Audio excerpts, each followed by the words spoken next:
Hello, my name is Dante Renee, and welcome to the 10 Room Bizarro YouTube page where I talk about films that I believe need to be talked about more. Like tonight's film, 1984's Crimes of Passion by one of my favorite directors, Mr. Ken Russell. Now, if you know Ken Russell, you know that he's done films such as The Devil's Lair of the White Worm, one of my personal favorites that has a review on this YouTube page, Gothic. He has done many, many films, many controversial films, and films that really push the conventions, specifically with religion and sexuality and insanity in many regards. And this is just put out by Arrow Video on Blu-ray and DVD, Crimes of Passion. What a beautiful slipcover right there. And this stars Kathleen Turner and Anthony Perkins, 1984. Holy crap, where has this film been all my life? While I've been an immense Ken Russell fan, even the film Altered States, he did two American productions, Altered States, and then this one, Crimes of Passion. So let's get into this film right here, because essentially what we have is, we have a film involving double lives, involving the red light district and peep shows and prostitution and role playing and suburban life and suburban married life with kids and sexual repression and sexual differences in relationships and intimacy and lack thereof and relating and distancing yourself and salvation, religious salvation, sexual salvation. This is Crimes of Passion. Let's get into this film. First and foremost, the music, done by the infamous Rick Wakeman, who I believe did the music for The Burning, a slasher film that Tom Savini did the effects on. An amazing film. I don't just want to call that a slasher film. It's an awesome, awesome film. Summer camp type of horror film. Rick Wakeman's score in this movie is psychotic. It is clashing and conflicting and interesting and abrasive, and it's seemingly at all times confronting itself, as there are different tones and different things happening simultaneously that brings you confusion, that brings you some sort of edge, uneasiness, a lack of comfort amidst the comfort. There is a symphonic vibe to it at times that reminds you almost of a period piece, and then it definitely is not. It's modern, it's sleazy, it's jazzy, it's sexy, it's seducing. And then it's schizophrenic and psychotic, as it almost sounds like there are four songs playing at the same time, which brings an abrasion to your ears and to your emotions and to your whole being. Needless to say, the score of this film is completely unique and original and very, very interesting. We even have, I believe, one or two pieces of kind of sung music in here as well that's very interesting. Very 80s sounding, but also very unique in its way, and not expected. I think that's something that's very interesting. While the story is not expected, while this movie takes turns that are not expected at all, the music does the same exact thing. In particular, the score and even some of the sung songs in here, the soundtrack as well. Wow. When we look at the style of this film, if you know Ken Russell as a director, you know that he is a very stylistic director and goes against the grain, pushes the boundaries of filmmaking. And this is no exception, Crimes of Passion. We have some amazing shadow sequences of sex in this film that almost reminded me a bit of some sex sequences in Rocky Horror Picture Show for some reason. Amazing blue and pink lighting, which you can see reflected on the slipcover for this film. Strobing and echoing through the frames of certain pieces of this film. Randomly but not placed pieces of artwork cut throughout the film. Erotic, pornographic, Asian artwork, and then some bigger pieces of artwork, and all which are reflecting scenes that are happening or reflecting emotions or something that are happening throughout the film. You know, the set design for this film, from the red light district to suburban neighborhoods, is interesting, and it's very atmospheric in its own ways. From the lighting to the props to the beds to the sexual toys. Um, Ken Russell is really doing some interesting things with the filming of this. There's high energy.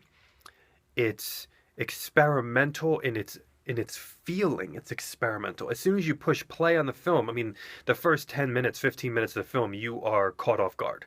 I mean, the whole film catches you off guard. You don't know what's happening from scene to scene. You are alone in that. You feel like the only person you're not alone with is the film. And because you're being sucker punched. You don't know you don't know what to feel. You don't know where to go. You don't know who people are and what's happening, and you're being caught at the same time in this unknowing knowing as the film moves on. And his style helps that along, and it's pervasive, and it's almost theatrical. You feel like you're watching a play. Something. You know, it really feels like you're watching a play or a performance on a stage at times. And it seems like there's long takes in this film where the actors are really, you know, memorizing long sections of dialogue, and they're going back and forth. In particular, Anthony Perkins and Kathleen Turner, unbelievable jobs here. And when we look at these characters, I've never seen, to my recollection, Kathleen Turner in a role like this before, or I never thought of her like this before. And I've seen what Anthony Perkins can do with the Psycho films, in particular when he directed Psycho 3, which was the sleaziest of the Psycho films. But I would say this was almost like his crowning achievement. I mean, you could see him in Psycho and then see how far he could really go in insanity and intricacy and bewilderment. The interaction between Kathleen Turner and Anthony Perkins in this film is mind-boggling. It's chaos. It's Ken Russell chaos at its most beautiful. If you know Ken Russell's films, you know that it has a level of chaos. If you look at the film Gothic, all of them, there's a level of chaos in the relationships of the characters inside of his films. And this film, holy crap, is there that Ken Russell chaos in between those characters. Crimes of Passion is an immensely sexual film. The film is driven by sex. The dialogue is extremely sexual. There are so many lines in the dialogue in this film that you'd want to write down and keep forever. I mean, and that I was laughing out loud and had to pause the film because I was laughing and had to take it in so much. Very I mean, if you're a prude in any sense of the word at all, this movie is not for you. It's extremely sexual. This is not an R-rated film. I mean, if it were to be rated, it would definitely be an NC-17. Very sexual, vulgar-like dialogue. There's even a man doing a magic trick involving being a penis. Everything is sexual. The dialogue in the suburbs, the red light district, the peep shows, everything. And we have full nudity in this film, but no penis or vagina, but damn close. We even have a piece of what appears to be a real porno on a television screen in a very seedy prostitution type hotel room, the Paradise Isle or something, I think it's called. And it's a pretty, it's like one guy and two girls in like this porno scene. It's pretty explicit for like a non-porno movie that you're watching, Crimes of Passion. And we have some very elaborate and erotic and sexually edgy sex scenes in this film. There are a lot of sex scenes in this film.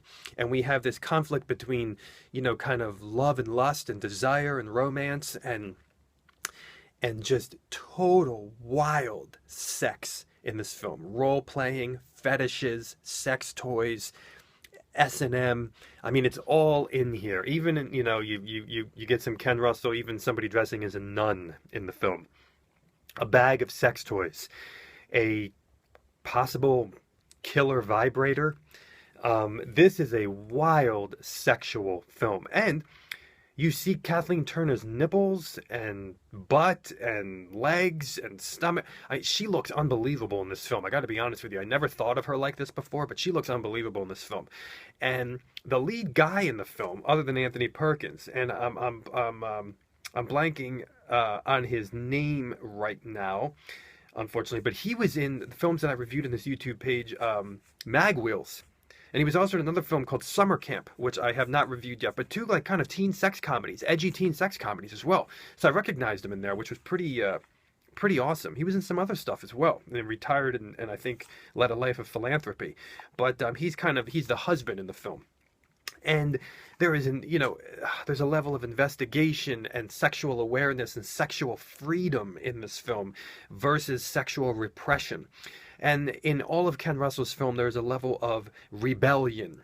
And this film has a rebellious attitude, especially in the last line of dialogue of the film, which I believe sums up the entire experience of Crimes of Passion, which I'm not giving away, but it shows you, right when it grabs you by the balls of serious drama all of a sudden, Ken Russell spits in your face, as some characters get spit in their face in this film, and shows you his Ken Russell rebellion.